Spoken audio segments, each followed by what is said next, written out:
kalakbike, approaching na tayo sa isa sa mga sikat na tulay dito sa Ilocos Sur, ang Quirino Bridge. Ayan. Mga kalakbike, ang tulay pala na to, ito yung nagdudugtong sa bayan ng Bantay at sa bayan ng Santa dito sa Ilocos Sur.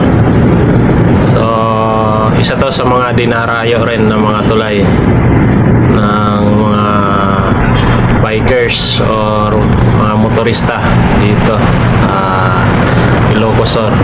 Hindi kompleto yung pagpunta mo ng Ilocos Sur pag hindi mo madaanan o mapuntahan ang lugar na to.